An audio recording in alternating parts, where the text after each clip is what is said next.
we are going to be learning something very, very important. Amen. So we've been looking at what is man. This topic is not something we can consume.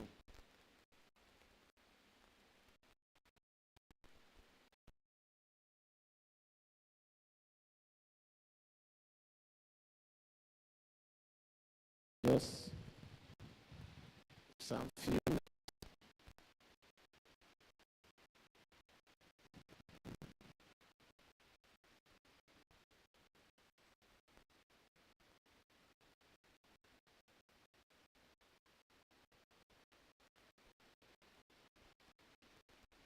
So today we are looking at critical thinking.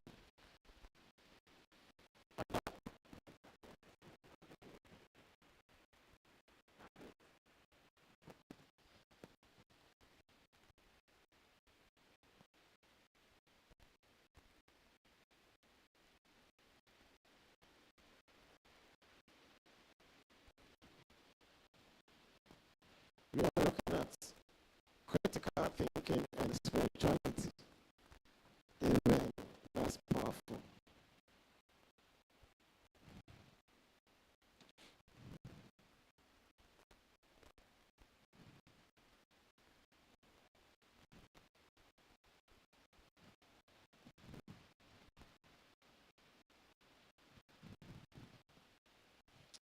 Today we are looking at critical thinking.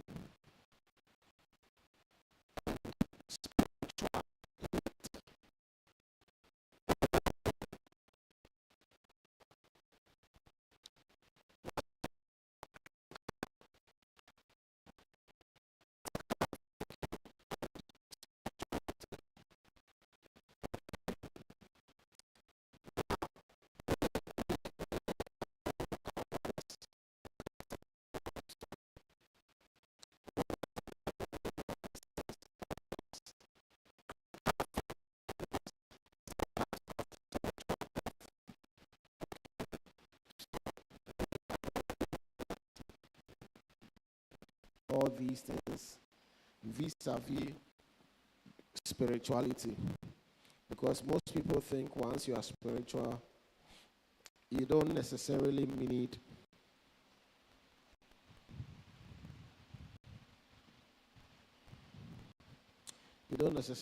to think about it. Okay, so we are going to look at some things tonight and how we can merge the two about thinking and spirituality, because like people say, you don't need to think about it, just walk by faith. But is that what the Bible really says? Are we to just walk by faith and ignore our thinking? Is our thinking part of our spiritual growth? Are we here? I'm sure you've asked yourself some questions that, is it my mind or is it the spirit? How many of you have asked yourself that question? I don't know if it is my mind or it's the Spirit of God that is speaking to me. So what do I do with my mind when I'm born again? Do I send my mind on vacation because I've become born again? Or there is a role my mind plays when it comes to the subject of spirituality? Are we in church?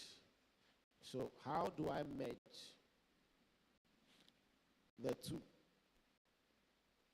How do I intertwine the two? At what point am I supposed to use my mind, and at what point am I supposed to use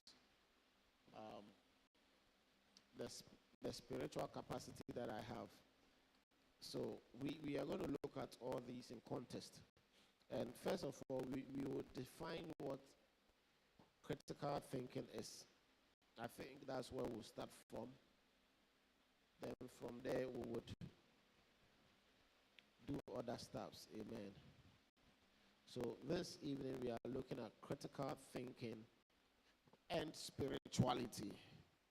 Critical thinking and spirituality. Critical thinking and spirituality. What is critical thinking? Okay, critical thinking means the ability to think clearly, rationally, and independently about information, ideas, or situations in order to make sound judgment or decision. So, in simple terms, it means thinking about your thinking. How you think about how you think. I get to me. So, how you think, okay, you are going to think about that thing, how you think. So, thinking about how you think. So, you are going to evaluate, you are going to reflect, you are going to take it through certain processes. It's analyzing, evaluating something, explaining, reflecting on the things. There are 5 key aspects of critical thinking, but we're not going to look at that this evening.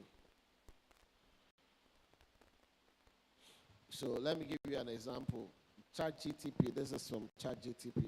You see, if someone says all wealthy people are happy, a critical thinker would ask, what evidence supports this claim? That's critical thinking. Are there exceptions? What does happy mean? I get to me. In what context are you talking about happy? So a critical thinker does not just accept everything hook, line, and sinker, but you think deeply about whatever you are being told.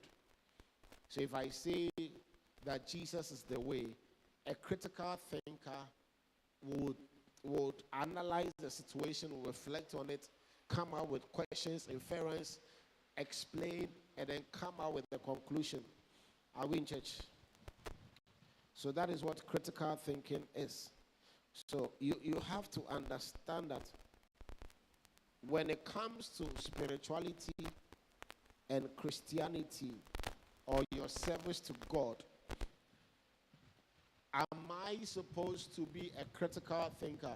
That is why I took you through the tripartite man, the composite of man, how you have man is a composite or is a tripartite being consistent of what? Spirit, soul, and body. And I told you that the soul consists of what? Your brain or your mind, your intellect, and your will. So your will is also needed. Your mind is also needed when it comes to your service to God. Are we in church? I think it's in Matthew 22. It talks about serving the Lord of God with all your strength and soul and body. Matthew chapter number 22. Let me look for it. Okay. Mark chapter 12, verse 30. Mark 12, verse 30. It says, and thou shalt love the Lord thy God with all your heart, and with all thy soul, and with all thy mind, and with all thy strength. Are you seeing it? He's giving you how far you can love the Lord. He gives 4 different things. Number 1, your heart. Number 2, your soul. Number 3, your mind. And number 4, your strength. These are the 3 things you can use to love the Lord. You love the Lord thy God with all your heart. So your heart is needed. Because without your heart, you can never have that quality feeling. So the heart is also needed. Don't think that the heart is exclusive. In as much as the Bible says the heart is deceitful above all things, you are in a love affair and the heart is needed. I get it. Every love affair, okay, is heart affair. And the reason it's a heart affair is because the heart is what pushes you, even when reason does not make sense. So there'll be a time when it does not make sense, but your heart will keep on going.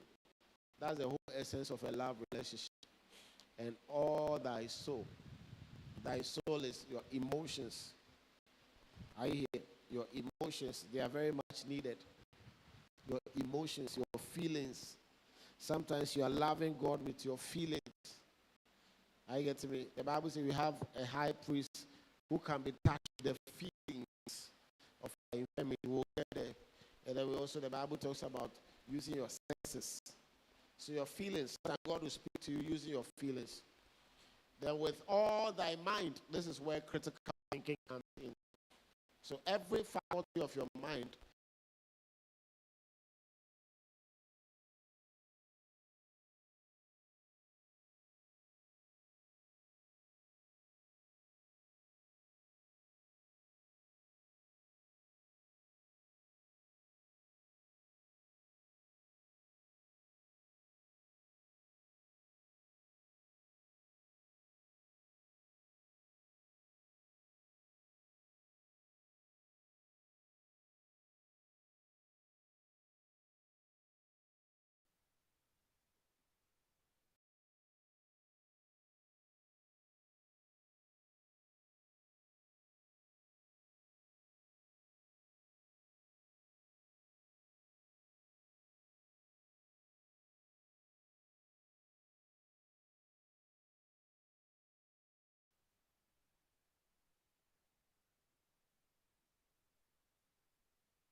about how to.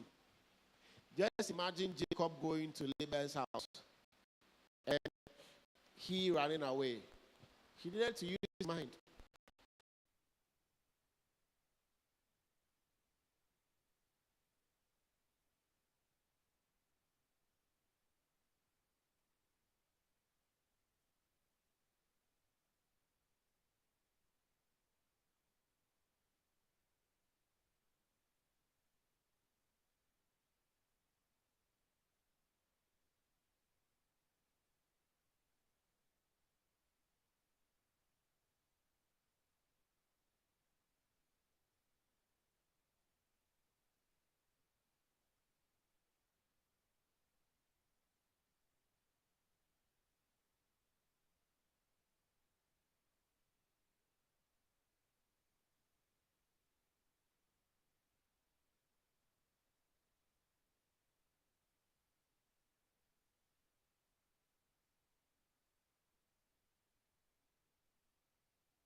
In your mind, just draw a table, and the table is divided into one side has prayer point, the other one has thinking point. Are you here? So there are things you think about, and there are things that you just pray about. So if you don't pray about them, what it means is that you will never see results. And there are things that if you don't think about it, you will never see results. Oh, all I need to do is pray. No. Beyond prayer, you need to think. Because the brain or the mind does a lot of things. Meditation is not an act of prayer. I hope you're aware. Meditation is an art of thinking.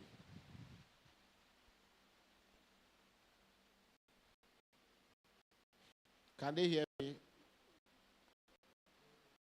Come again. They can hear me now. So meditation is not something you do with. You don't meditate to ask prayer, do you? Do you meditate to ask prayer? Yeah. It doesn't work that way.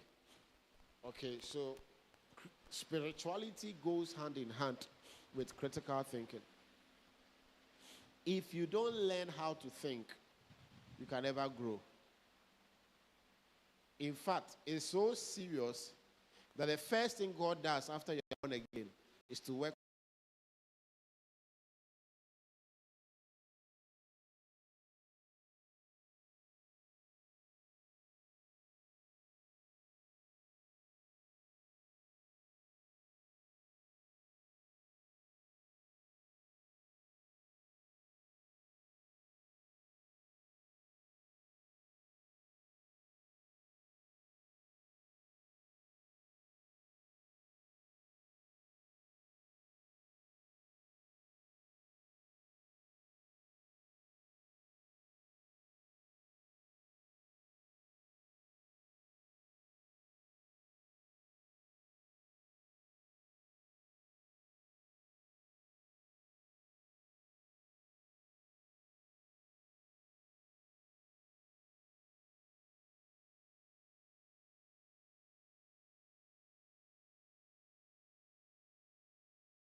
giving you to enhance your spiritual experience.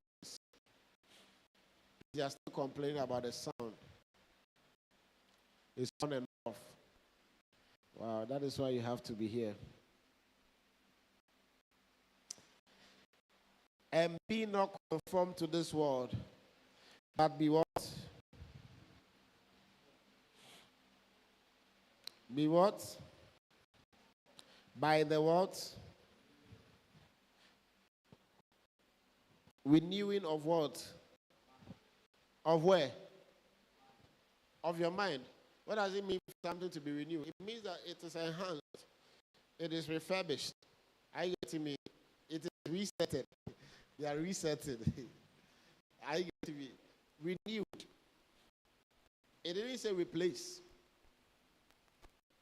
So you don't replace your mind with spirituality. So the mind is a vital tool in your spiritual experience. Are we in church? Without the mind, you can never grow in the spirit. Prayer is equal to thinking. Thinking is also important. So prayer and thinking go hand in hand. Somebody asks, Reverend, show me in the Bible. Say, show me in the Bible. Ephesians chapter number 3, verse 20. So we don't ignore our thinking faculty. That's all that I'm trying to teach you tonight. You have to learn to think critically. Yeah, critical thinking. It's not just thinking, critically. You have to be able to analyze, because there are elements of critical thinking. We have analysis. You can't grow in the things of God if you don't learn to analyze. Ada, is it better now? Okay. Online people, if you can hear me, type, I can hear you. Ephesians chapter 3, verse 20. You have to learn to analyze. Everything about God is 90% thinking. The 10% that thinking is not needed, okay, is where you walk by faith. But majority of the things you do as a child of God will require you to critically think about it, logically, and come up with a certain belief system. What is prayer? Prayer is what? Asking God for things. Now let's read this scripture together. Now unto him that is able to do exceedingly abundantly above all that we ask or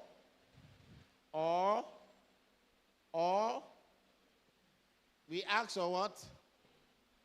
So we don't just ask, we think. So you see, he places the action, which is prayer, akin thinking. That means that if you look at prayer, prayer is as powerful as thinking. The purpose of school and education is to enhance your thinking. It opens up your brain to think deeply about things in a different way. So a doctor is trained in a certain way. His mind begins to think in a particular way. I hope you are getting me. That is how it is. So you must learn it that, no, I must work on my thinking. God is an expert of working on our brains. So thinking and prayer are on the same level. You can't be a praying Christian and not be a thinking believer. You can't be a praying Christian and not be a thinking believer.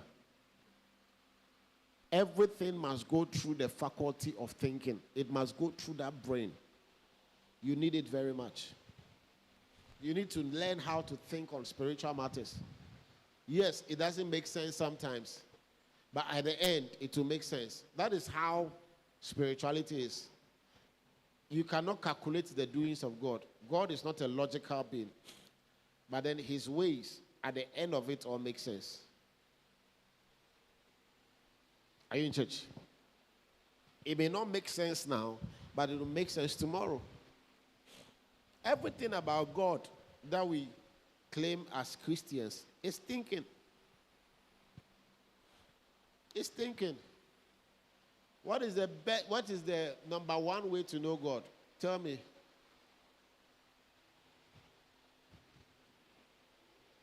By reading the Bible. Do you read the Bible in the Spirit? How do you read the Bible? Verbally, you read it word to word. How do you understand the Bible? By thinking. So you use your brain to understand the Bible. So without even your brain, you can't even understand the Bible. So are you seeing what God does? He does not replace. The word is not replace. If he says that he renews our mind, he does not replace our mind. Romans 12:2. And be not conformed to this world. But be transformed by the renewing, not by the replacing. So your mind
is true.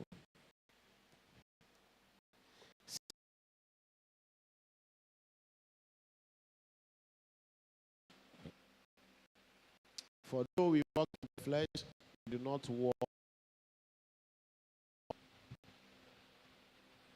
Yeah. For though we walk in the flesh, we do not what?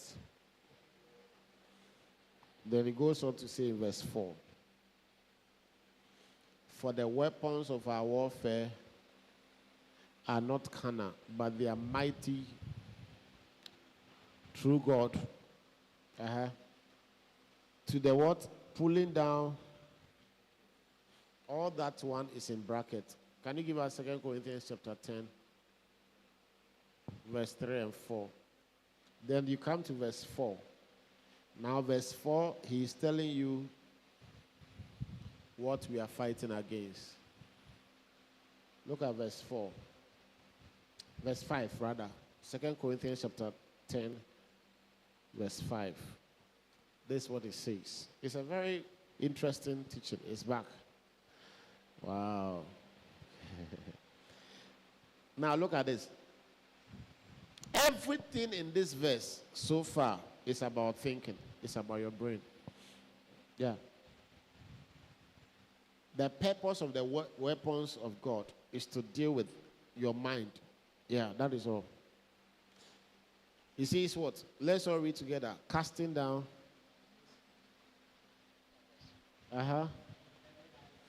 So, what is imagination?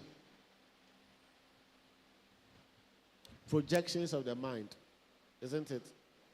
Your mind is having mental pictures. Imagination. So you have to cast down imaginations when you come into Christ. The way your mind projects issues. Because sometimes when you are there, you'll be thinking, and your mind will form a certain picture about death. You see yourself dying. That imagination must be cast down.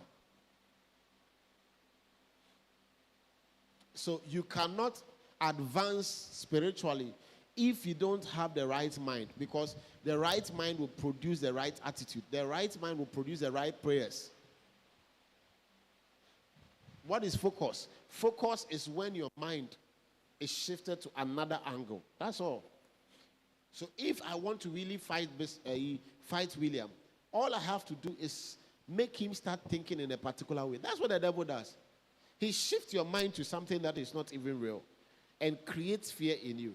And that fear becomes a spirit that leads you in a particular pathway. It is not fear that kills you. The fear itself does not kill you. But the fear forms a spirit. It becomes a spirit of fear. And that fear leads you to start taking certain actions. It is those actions that kill you.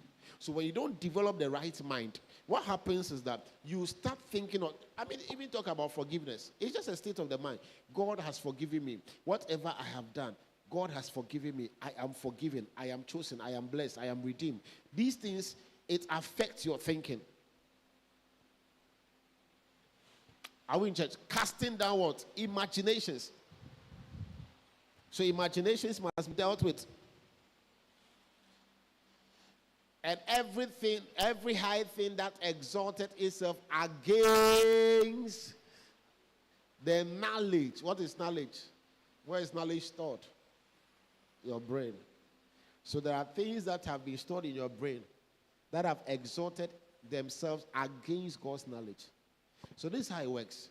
So just think about it about like a weighing scale. You see how we have balance, like one here, one here. So the knowledge you have is more than the knowledge of God in your life. So you must bring down anything, any high thing is higher than the knowledge of God. So the problem is not you having knowledge. The problem is order of priority. Are we in church? So when it comes to the order of priority, you know football more than you know God. Or you know more about what? Betting. More than you know about the things of God. So this is what happens.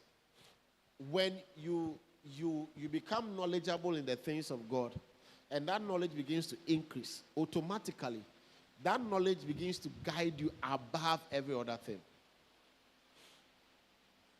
You can be having symptoms of a particular disease. It's a certain information that is being given to the brain. You can also have knowledge of scriptures enough. In as much as I believe in medicine, I believe that taking medicine is good. You can also get to the point where you tell yourself, my body is the temple of God. It's a certain knowledge you possess. So God renews your thinking. Listen, if you become born again and your thinking is not renewed, you are in danger. The only weapon you ever utilize in this life is the weapon of prayer. Most people are good at praying, but very poor with thinking. So when their answers come, they don't know how to use thinking to receive answers.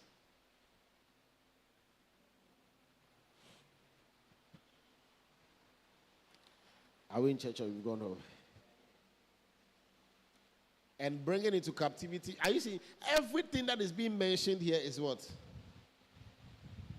Yeah. Every thought to the obedience of Christ. Every thought.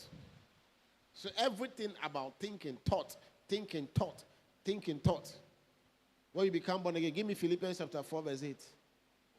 So it's not just about, oh, I want to do it, no. Everything is about mindset. Your mindset must be changed.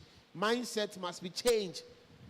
That is the purpose of teaching service. That is the purpose of church service, is to change and train your mind to come to a certain understanding of God.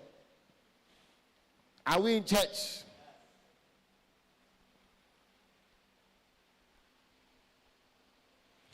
Sound is gone. It's come. It has come. It has come. It has come. Brethren, on Facebook, if you can hear me, type, I can hear you.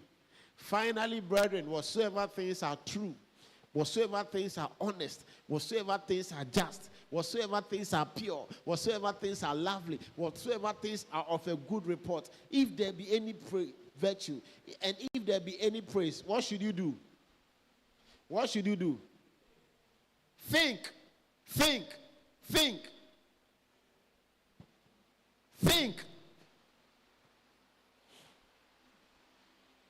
You don't overcome the devil by just praying. You overcome the devil by thinking. Sometimes you have to think, this thing the devil is saying that this person or this man of God is fake. Think about it. If he's fake, why is he still here? If he's using your court, why is he not rich? I hope you are getting me. Just by thinking alone, you will solve 90% of certain spiritual problems. It's a certain mindset. The mind is trained to just follow a certain routine. Have you noticed that? Okay, that is how habits are formed. Habits are formed through mindset. You form a habit through mindset. The mindset you have is what creates the habits you walk in. If you want to have a particular habit, it's just like I was teaching the other time. Some of you want to change, but the first level of change is motivation. It's when you are motivated to do something. So motivation gets you started to change. Okay, from today I'm going to be prayerful. So you have a certain motivation. You are motivated. Are you getting me? But motivation is not enough. After you are motivated, what happens? You need another level, and it's mindset. Okay? Yeah. You need another level. So motivation is needed. You need also wisdom. Wisdom. Thinking. Most people are good with motivation, but they are not good with thinking. I told you the other time that there are 3 things that get results if you want to see change in your life. The first thing you need is motivation. The second thing you need is discipline. And then the third thing you need is wisdom. Wisdom is ability to apply the right information to the right circumstances. So you don't just wake up and say, from today, I'm going to start exercising. It's good. You are motivated. But that motivation is not enough. You need discipline. And before you can have discipline, you need to first of all what? Create a system. If you don't have a system, you can never be disciplined. After you've created wisdom to carry out that system you have created, discipline is not enough. Motivation will get you started. Discipline will get you going. But wisdom will help you finish. Should I take it again? Motivation will get you what? Started. Discipline will get you what? Going. But wisdom will help you finish. So most people are not able to finish anything because they lack the wisdom, the thinking. Yeah. So like I was saying, before you can even study the word, you need to think. You need to think. Joshua chapter 1 verse 8, a popular scripture we all know. Look at what it says. Someone is saying, oh, but when you become Christian, when you become spiritual, you don't need to use your brain. God will speak. Hey, you need your brain. You need it. You need it. Joshua chapter number 1 verse 8. Without thinking, we can never win our world. Where we are going to, we need people who can think.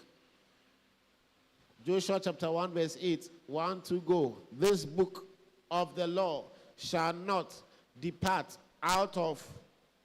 But what will you do? You shall meditate therein day and night. How do you meditate? By thinking.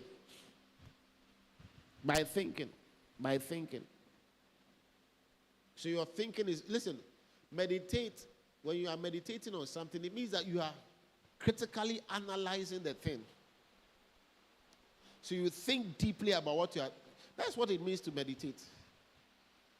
If I'm meditating on William, I'm thinking deeply about William. Then as you begin to think deeply, you begin to notice certain things. That's what meditation does. So your brain should never go on vacation. Woe unto any group of people that want to grow in the spirit, but avoid any exercise that will enrich their thinking. Yeah. That is why every church must create a system to teach, because teaching is the only thing that can renew your thinking. Prayer is good, but prayer does not do anything to your thinking. Did you see what the Bible said? I said praying is as important as thinking. Are you getting me? God can answer your prayer or he can answer your thinking. Let me finish this and go back to that verse. This book of the law shall not depart out of thy mouth, but thou shalt meditate therein day and night. Day and night, meditation. Meditation. You see, thy words have been my meditation. Your law has been my meditation. I've been thinking about your law. How a man can think about a woman? Have you realized how some men can think about ladies? They'll be there, they'll be thinking, yeah, this girl, oh God, yeah, what can I do?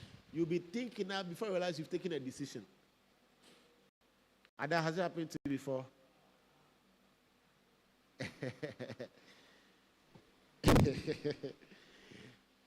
Most people meditate. You see that you'll be meditating. Oh God, yeah.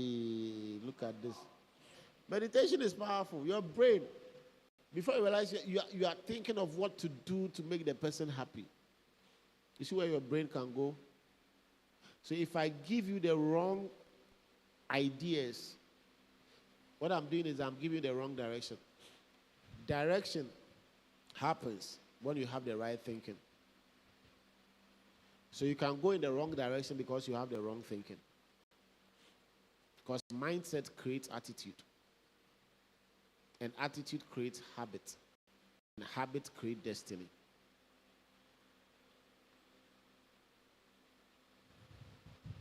Mindsets create what? Attitude.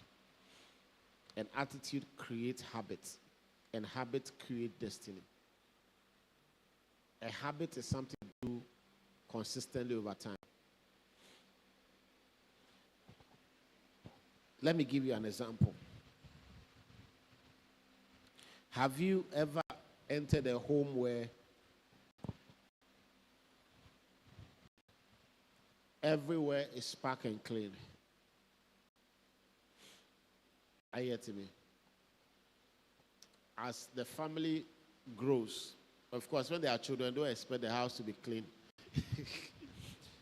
But as the family grows, you see everywhere is clean. They can even pay 5 workers just to keep their house clean. It's a certain mindset they have. The mindset they have has placed priority on cleaning above any other thing. When someone looks at your life, they can look at your life and see where your mind is going or how your mind is shaped. Your mindset will force you to think in a part to make you believe in some things. Now, if you keep listening to a health specialist, a day will come that you are likely not to eat certain meats again. Isn't it? Like, I don't even need to listen to health specialists. By becoming conscious of the future and hearing that people are dying, it creates a certain mindset in you that I need to stay healthy. And that mindset will make you start acting in a particular way to create certain attitudes in you. And when those attitudes are being created, over time, it becomes a habit. That habit automatically translates into a particular destiny. So long life is not just confession. There are 2 arms of living long. Number 1 is the spirituality of length and days. It is given by God. That is why you battle with whatever spirit. You are dealing with forces that kill. Then we have the wisdom, the practicality of long life. That is how you eat, how you take care of yourself. Confession must match attitude. If confession does not match attitude, what is going to happen is that your attitude alone will conflict what you are saying.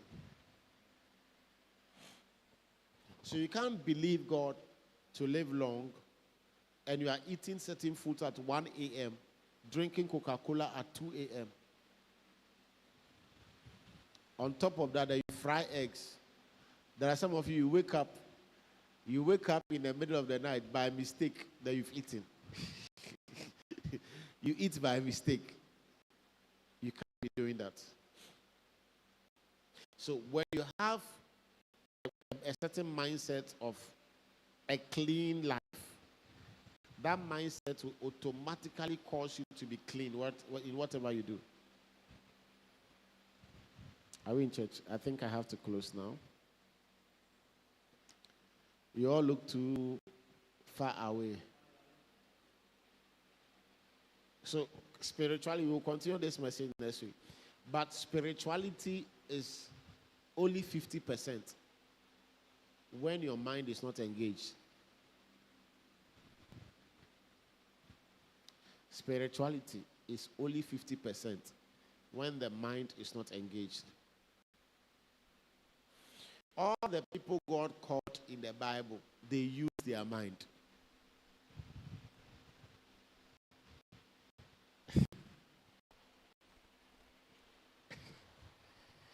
First Kings chapter 3.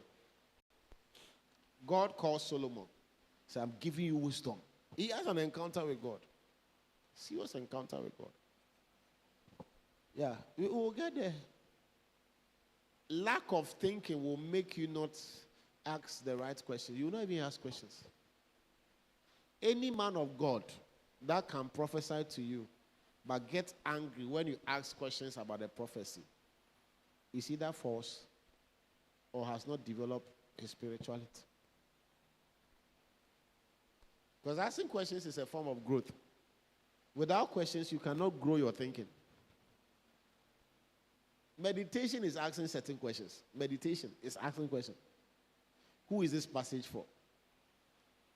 What is there in this passage for me? How can I apply this to my life? That is meditation. You may not ask the questions verbally, but that is the attitude you have. Are we in church? You're looking at me too differently. I don't like it. I don't know why. If you're looking at me this way. I don't know whether what I'm saying is. First Kings chapter 3.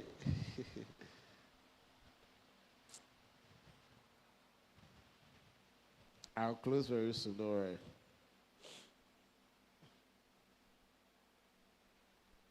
Verse 5. Now, we are going to look at spirituality and critical thinking in this same chapter. First Kings chapter 3, verse 5. You are tired, eh? You are tired. Oh, it is well. Why? Or you are hungry. In what? What did the Lord do? The Lord appeared to Solomon in what? In a dream. This is spiritual encounters. You don't need thinking in this one. He appeared in a dream by night. And God said, ask. What shall I give you? Ask. Ask. You ask with what? Your spirit, isn't it? I'm asking you a question. How do you ask things? If I say ask me a question, what is the first thing? You think. God appeared, but still God said ask. God didn't say because I've appeared, I'm God. It's okay, don't ask any question. It is done. God said, I ask what? Because God will engage your thinking. It's not everything God will, listen, God will reveal things to you, but still demand your thinking. It will shock you. So the more you develop your intelligence with God, the more you advance your spirituality. Spirituality is 70% thinking and 30% encounters or whatever you say, prayer, whatever you do. That's why a thinking church is a growing church. If you get to the point where I can teach you to think in the right way, you act in the right way. You don't make people stop certain habits by stopping the action. Create the right mindset. A weed smoker will continuously smoke weed. If you just keep taking the weed from him, one day when you release him, he'll go and look for the weed and smoke. But if you create a mindset, all they do is get a psychologist, he begins to train your mind. You see, this thing can create, they can kill your system, they can destroy, they give you pictures of people who have smoked and how it has destroyed them. You know, that thing works on your thinking. And before you realize, you form the decision. So if I keep putting things in your thinking, creating imaginations, at a point, your mind will create a mindset on its own. And that mindset automatically translates into your habit, your attitude. If you start thinking that I'm a believer, I'm a Christian, I'm on my way to heaven, I cannot just do anything, I cannot just face anybody, I cannot just... That thinking, that believer thinking will change everything. So you don't become holy by stopping certain things. You become holy by thinking the right way. The mindset. Are we in church? Are you learning something? Online, are you hearing something? In Gibeon, the Lord appeared to Solomon in a dream by night. And God said, ask, what shall I give you? And Solomon said, thou hast showed unto thy servant David my father great mercy. Verse 7. And now, O Lord my God, thou hast made thy servant king instead of David my father. And I am but a little child, and I know not how to go out or come in. And thy servant is in the midst of thy people. Verse 8. A great people that cannot be numbered nor counted for multitude. Verse 9.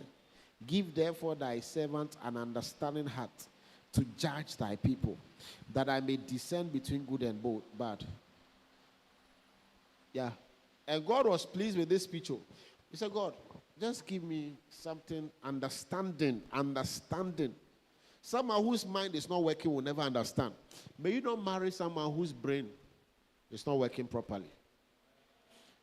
See, The difference, the difference between someone who gives you peace and someone who gives you trouble is the mind.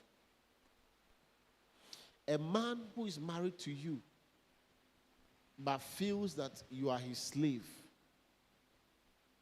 but feels that a lady is not supposed to work, but feels that a woman's place is in the kitchen. From when you're about to marry, he will accept whatever you want to do. But when you marry, are you getting me? So, before you marry anybody, get to know their thinking. See the examples they give. Intentionally ask the person, so what do you think about all these female in the kitchen or female just not doing anything and all that? What do you think? Oh, you see, in our culture, we believe that the woman must submit. So the man is supposed to go and bring. You see, in our culture, the man is the head. So the woman, I don't see why a woman you will not respect. The moment you start hearing those things, wherever you are sitting, just start packing your things gradually. Be taking your phone, be deleting his number. The moment you close, run away. Because a man, listen, marriage is built on thinking. Understanding is built on thinking. If two people get married, based on their, you see, your background affects your thinking. It creates a mindset in you. If you came from the background where you saw your father beating your mother continuously, it creates a certain thinking in you that a woman, that's how it's supposed to. There was a Nigerian lady. It's not, I heard though. She was sitting in the house. She came to visit me. They were 3. She came to visit me. And I was asking them, which type of man do you want to marry? Then the other lady said, for her, she wants to marry a military man. And I said, why? She said, I need a man who will discipline me.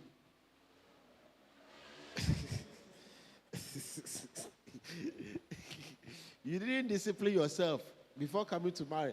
It is someone's son that has to now come and discipline you. You know what she said? No, I'm serious. So this is a Nigerian girl I was talking to. And they said, oh, a guy came into her life and she has thrown the guy away. Why? He said the guy is too romantic. And I said, what do you mean by romantic? You come, you buy her flowers and all that. No, you are too weak. She said it's a sign of weakness.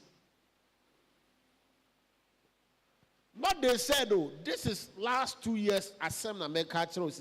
The person was sitting in my hall. They were 3. One was pregnant. They had come for antenatal and they were talking. I said, I need a man that when he puts me in order. So I said, so you need a man who can beat you? He said, yeah, something like that. You see the mindset? So her mindset has been conditioned to think that if someone doesn't beat you, they don't love you. Because growing up, her father used to beat the family members, beat everybody. When you play the food, they beat you. That is a sign of order, discipline. Everything, pow, everything, pow. So when such a person grows up seeing such a thing, what is going to happen? Even though she's a lady, if you're a man and you are not that firm on her, she feels you don't love her. Your definition of love is based on your mindset. Are you getting me? That is why when we come to church, God must redefine what love is. Because some of you, your definition of love is balloon. Someone brings balloon and has tied it on a wrapper. That to you, they have killed you. Just say, Meanwhile, the person is willing to set you up in a business. So it was my birthday. Oh, but I bought a shop. No. You're supposed to come with a gift. And they bring the gift, so you didn't even wrap it small. You didn't even add balloon. You wanted to marry me, you didn't go on your knees. You see the mentality? So the celebration of a ceremony is more important to you than a life full of celebrations. So you can never grow spiritually if you don't change the way you think. Thinking is 50%. Prayer is 50%. I tell you, your growth in the word is thinking. It's just thinking, meditate, think. That's why we go to school, because when you go to school, it opens up your brain to many possibilities. That's why sometimes we travel, because by the time you travel 1, 2, 3, 4, 5, you discard that mentality that a woman must wear overall dress to show that she is spiritual. Because there are people today who believe that if you wear trousers as a woman, you are going to hell. There are people who believe that, even in this day and age. Yeah, there are people who believe that if you wear... So as we have come now, ladies on the left, brothers on the right.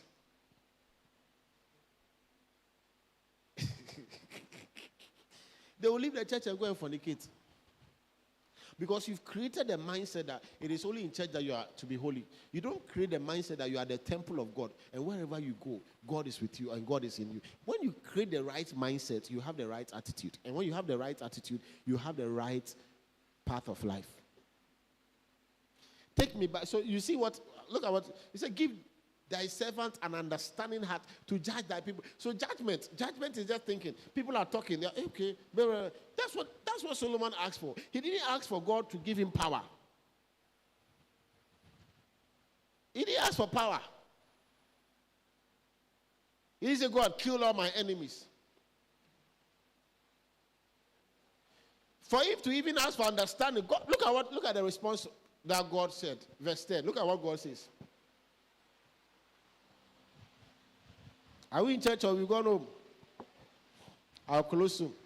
And the speech, it pleased God. So that prayer you are praying, ask your neighbor, what prayer are you praying that is pleasing to God? So there are prayers you are praying, God is quick,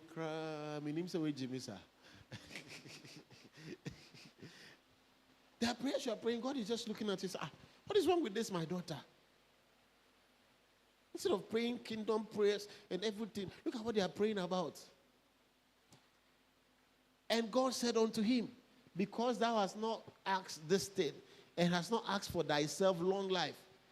In other words, I will show you. Solomon knew the secret to all these things, that the secret to long life is even wisdom. I will show you very soon. Should I show you so that we come back? The secret to long life is wisdom. Give me Proverbs chapter 3, verse 1. The secret to long life is wisdom. Yeah. Recently I was there, I realized that there are changes in my body. And I was asking God some questions. God said, do you think you are still a child? You are growing. I didn't know what the Holy Spirit told me. I've not heard it before. But when I heard it, I was surprised. He said, you don't eat to be satisfied. You eat to get strength. He said, most of the time, people eat to be satisfied. But if you eat to be satisfied, you become more sick. It shocks you. And this is what he explained. I said, Father, explain. This is what he said. He said, when you eat to be satisfied, you increase your elasticity. Like how elastic your stomach can be. It is increased. So if even it is 10, that could contain your hunger. Because you want to be satisfied, it increases. Every time you eat before you are satisfied, the thing has to be full, isn't it? And when it is full, it drops, or it becomes bigger. Let me give you, have you seen the water, the openyi? If you pour water in it, you want the water to be full before you tie the first time. What happens? It becomes what? Elastic. It becomes bigger. So it has become bigger. The next time you want it to be full before you tie it, it will become bigger than the usual. So you are increasing your capacity day in, day out, because you are waiting to be full or to be satisfied before you stop eating. So you don't use satisfaction as a level or a measure. Are you getting me? There has to be a constant measure you have. That is where the dietitian came in or comes in. They'll tell you that divide your food into 3 parts. First part, 1/3 of the meal is just for vegetables. Then the second part, another 1/3 is just for carbohydrates. Another 1/3 is for protein or whatever. So when you have that consistently, then you are eating for strength. You are not eating for what? Satisfaction. Because if you keep eating 2 balls, at a point 2 balls will no more satisfy you. Have you realized?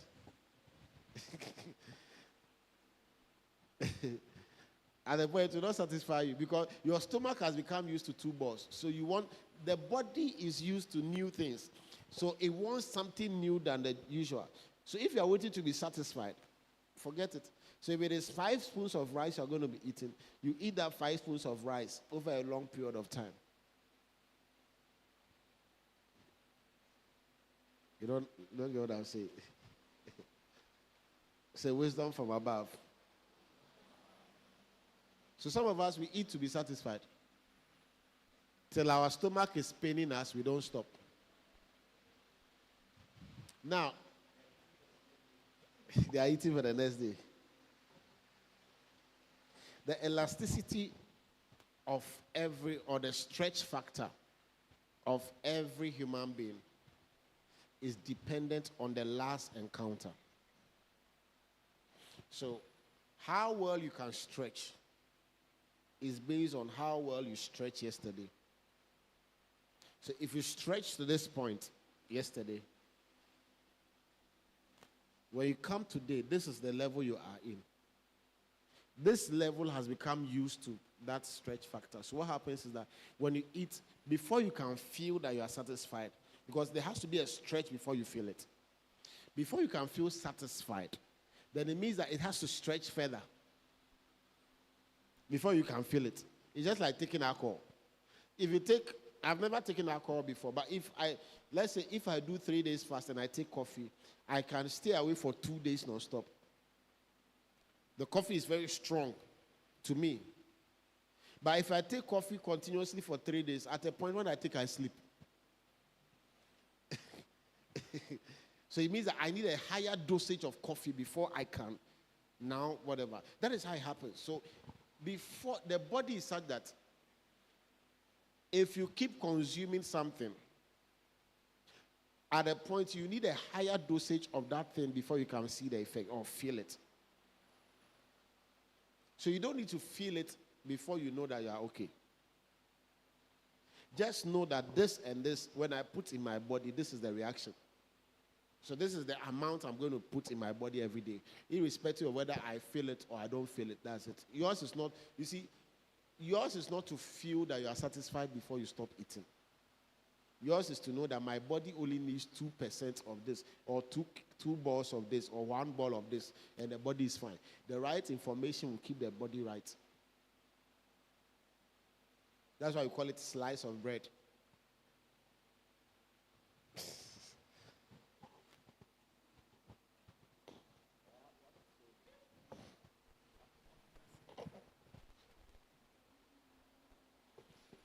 Compress the bread.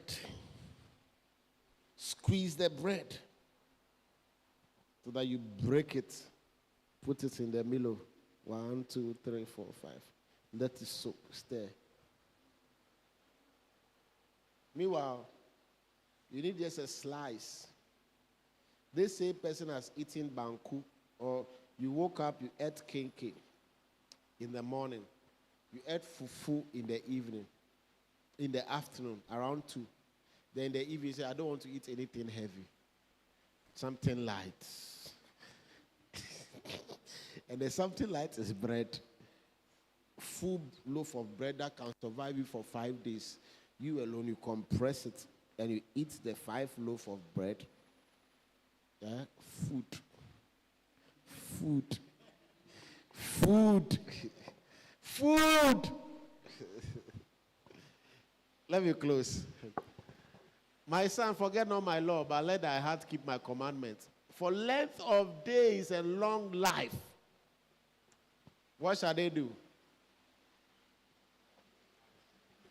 Yeah, shall they add to thee? So long life, he was talking, if you read chapter 2 all the way, talking about wisdom. So wisdom, it will elongate your days.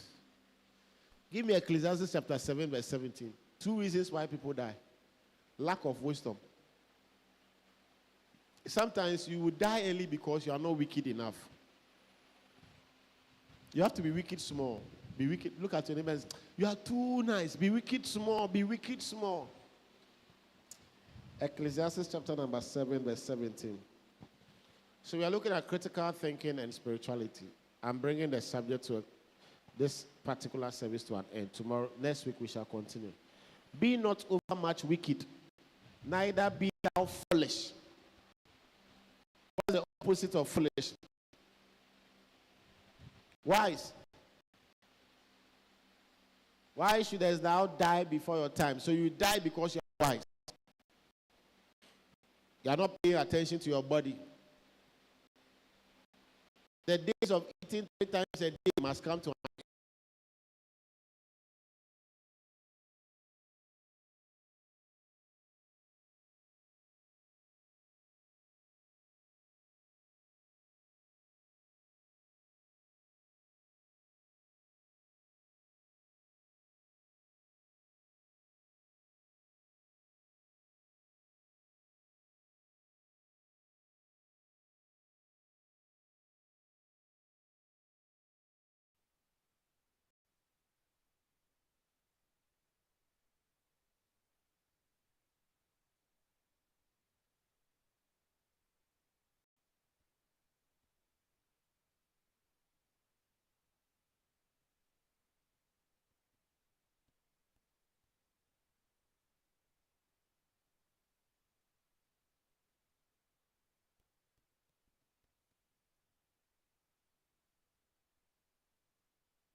Of the thing of the brain, you being able to take the right decision.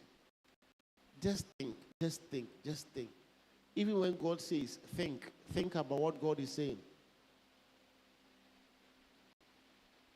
First Kings chapter 3, let's start from verse. It has frozen. And the speech, and God said unto you, because thou hast asked this thing, but ask thyself to discern judgment. Verse 12. What did God say? He said, I'll give you what? Long life. I'll give you long life. Because of this thing you've asked, Solomon,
Let's think about it.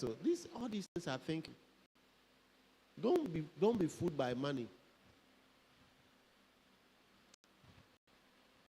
I rather cry in a Bentley, da da da da da da. Is that how they sing the song? I rather cry in a Bentley and what? Uh, I rather cry in a Bentley and what? Is it sipping on a Hennessy? Yeah, I rather cry in a Bentley, sipping on a Hennessy. Hey! Yeah. Give me verse 15. Let's close. Are you blessed? So critical thinking and spirituality, they go hand in hand. They go hand in hand. When God called Moses, he kept asking questions. Go and deliver the children of Israel. How? How am I going to do it? He kept asking questions. God was answering. God, when I go, who should I tell that I sent me? Instruction without clarity is destruction. Any instruction that does not give you clarity to perform. I tell Dorothy, go and buy snacks for me. Then she said, oh, yes, okay, I'm going. Why are you going? What are you going to buy? Huh? What are you going to buy? Everybody says I should go and buy snacks. You just assume. You cut your burger. Go and buy things that I've not even eaten before. Go and buy all these things. They can't say, but this is not what I wanted. These are snacks, they are powerful. No. Anytime you hear something from God, seek clarity. That's why we seek God. Verse 15. It's not going again. It has come. It has not come here.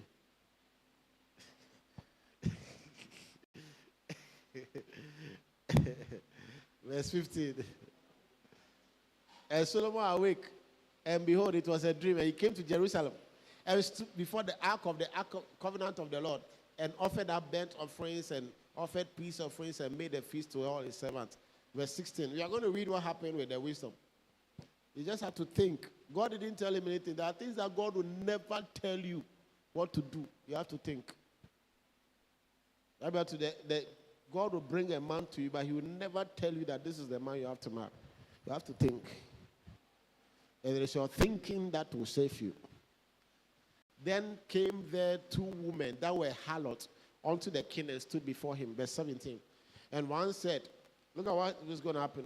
And the one woman said, "Oh my Lord, I and this woman dwell in one house, and I was delivered of a child with her in the house. And it came to pass the third day that after I was delivered, that this woman was delivered also, and we were together. There was no stranger with us in the house, save we two in the house." Next verse. I'm reading too fast. We are closing very fast. So I have to read fast and talk fast, and then we'll go. Look at this. I'm sure all of you have heard of this story in the Bible over and over again. Verse 20. We are going. Keep going. 20. And when I arose, I gave my child, and behold, but when I had considered it in the morning, behold, it was not my son, which I did bear. Verse 22. What's it?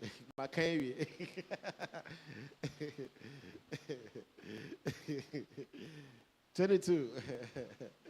Look at what Solomon is going to do. Solomon did not go and ask God, "God, what should I do?" He had just woken up from a dream where God said he has given you wisdom. So as he came there, he used his thinking. Let me use my mind. That's why your mind must be renewed, so that when you are using your mind, you know that it is the renewed state that is working. And the other man said, "Nay, by the living is my son, and the dead is thy son." And this said, "No, by the dead is thy son, and the living is my son." Thus they spake before the king. Verse 23. And Solomon said something. He said, "Bring me the sword. Bring me the sword." As they were talking, he was thinking about solution. Some of you, as people are talking, you are thinking about money. Solution. Yeah. And verse 24, he said, "Bring me the sword. Bring me the sword." And as he lifted up the sword, the bowels of the woman who is the owner, the mother of the baby, the bowels yearned for her baby. Yeah. And the king said, "Bring me a sword." And they brought a sword before the king. And the king said, "Divide the living child into two and give half to the one and half to the other one." Can you see wisdom at work here? So, okay, all of you are claiming this one to be yours. So let me divide it into two. Because he knows definitely that the mother of the child will never, even though she will want to claim the child for herself, will never allow her child to be killed, all in the name of claiming ownership. A mother will always look for the security of a child. Even if she has to let go, she will let go at the moment, but she will come back and fight. You see the wisdom? So he thought about it. As we were talking, he said, "How do I know?" Then he was thinking, How? Bring me a sword. There are things that are prayer points, and there are things that are thinking points. Simple. If you want to balance your Christian life, balance it between thinking and prayer. After you have prayed, when you finish praying, sit down and think. There were days I'll be asking God for something. Then I'll be thinking through. And then in 3 hours, I have a solution. I'll be thinking, this person, let me talk to you. By the time you realize, you are gone.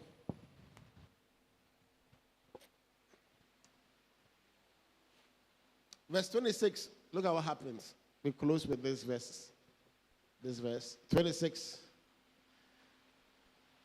And the bowels, the woman who is the mother of the child, then speak the woman whose the living child was unto the king. For her bowels yearned upon her son. And she said, "Oh my Lord, give her the living child, and in no wise slay it." Because Solomon knows that there is no mother who will stand there to watch her baby to be slain. Are you seeing it? So look at the strategy you use. Let it be neither mine nor thine, but divide. Then the other one said, no, slay it. Kill the child. That is a jealous woman speaking. How do you know that someone is truly the owner of something? When the person is seeking for the life of the thing, wants to protect the life of the thing. How do you know someone is seeking for jealousy or is walking in jealousy? When the person wants the thing to be destroyed. The difference is of jealousy and protection is that one wants something to die, is happy when the thing is not working, and one wants the thing to grow. Don't worry, the most important thing is growth. So the partisan politics we are practicing in Africa, you can see pure jealousy and witchcraft. But someone who truly loves the nation doesn't care whether it is NPP or NDC. He just wants to see Ghana grow. So they are happy when Ghana makes a progress. That's how you know the difference between jealousy and love. So don't worry. Then the king answered and said, give her the living child. And you know why Slate? She's the mother of the child. This thing alone Solomon did is spread across. Go to the next one. It's spread across the whole world. Everybody had the fame of. There is one thing you are going to do before this year comes to an end. That is going to make your fame go far in Jesus' name. Are we in church or you've gone home? Yeah. You don't think. Start thinking. And all Israel heard of the judgment which the king had judged. And they feared the king, for they saw that the wisdom of God was in him to do judgment. Thinking.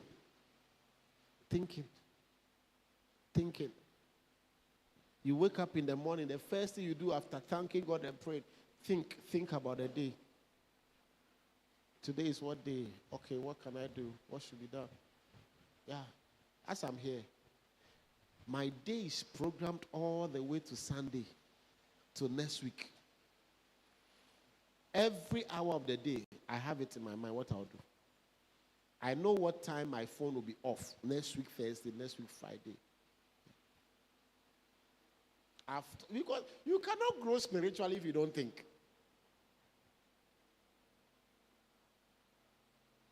You cannot grow spiritually if you don't think. How do you segment your life in such a way that you can grow?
It was her name. He's thinking, the panties, whatever.